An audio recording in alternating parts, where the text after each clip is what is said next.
Les impôts. L'impôt constitue un prélèvement obligatoire effectué par voie d'autorité par la puissance.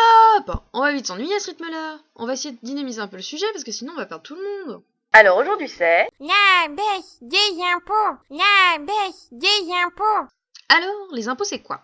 Il faut différencier deux types d'impôts, les directs et les indirects.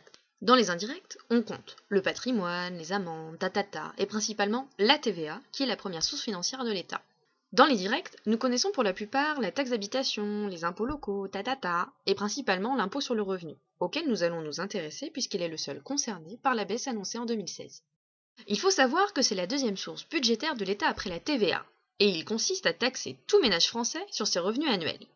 Pour le calculer, on additionne d'abord tous les revenus nets annuels, les salaires et les pensions, d'un foyer fiscal, c'est-à-dire des personnes qui partagent la même feuille d'impôt. Pour faire simple, prenons l'exemple d'une famille type avec 2 enfants. En 2013, le revenu s'élève à 35 000 euros. Ensuite, on soustrait à cette somme les charges déductibles. Par exemple, les déductions forfaitaires de 10% correspondant aux dépenses professionnelles courantes, comme les frais de déplacement. Ce qui permet d'obtenir le revenu net global.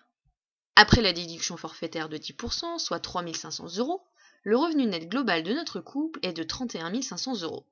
On le divise ensuite par le nombre total de personnes, ou parts, dans le foyer fiscal. Le père et la mère représentent chacun une part, et les 2 enfants représentent chacun une demi-part. Tous leurs revenus sont donc divisés par 3. On obtient ainsi la base imposable, également appelée assiette fiscale, c'est-à-dire le montant qui va servir de base à l'impôt. Pour notre foyer fiscal, l'assiette est de 10 500 euros. Enfin, on applique à cette assiette le barème de l'impôt sur le revenu qui est composé de 6 tranches d'imposition. Alors, c'est là que ça devient intéressant et qu'il faut écouter. Les 2 premières sont les suivantes. 0% sur les premiers 6 011 euros, soit 0 euros à payer. 5,5% sur les 5 680 suivants, soit 312 euros pour notre couple, plus les suivantes qui ne concernent pas encore. Ainsi, notre famille va payer 312 euros d'impôt par part fiscale, soit 936 euros au total. Sachant qu'en 2014, l'État a supprimé la seconde tranche, toutes les autres tranches du barème ont été adaptées. Donc notre famille type passe dans la tranche des 14%, ce qui forcément a élevé son impôt. Une fois qu'on a compris à peu près tout ça, il faut savoir qu'en France, environ 50% des foyers fiscaux ne payent pas d'impôts. Ça veut quand même dire que seulement la moitié de la population française est la deuxième source du budget de l'État. Même direz-vous, l'intitulé de la vidéo, c'est quand même la baisse de l'impôt. Alors, qui est concerné? Pour 2016, il est prévu qu'1 million de foyers modestes sortent de l'impôt. Bah oui, après la suppression de la deuxième tranche, le gouvernement veut réduire le nombre de foyers imposables, sinon ça va être la guérilla. Il compte y arriver via la décote, un mécanisme fiscal qui concerne les revenus modestes. Résultat, 1 million de foyers ne payeront pas ou plus d'impôt sur le revenu.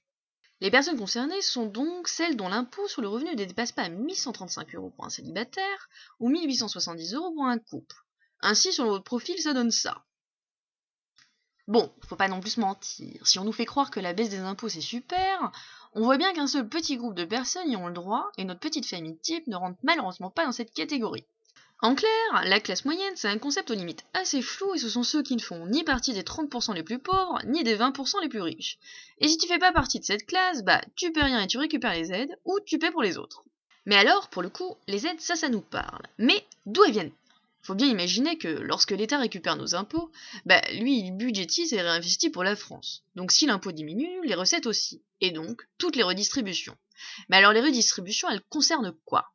Nous connaissons tous les bourses comme le Crous, les APL, la CAF, mais pas seulement, ce sont aussi toutes les autres, comme les aides au logement, les indemnités chômage, l'entretien des infrastructures, l'enseignement, enfin bon, tout ça, tout ça. Donc, si dans la logique, la baisse des impôts donne plus de pouvoir d'achat aux petits comités de la classe moyenne, les autres, eux, verront leur pouvoir d'achat diminuer, et donc les dépenses se feront plus rares.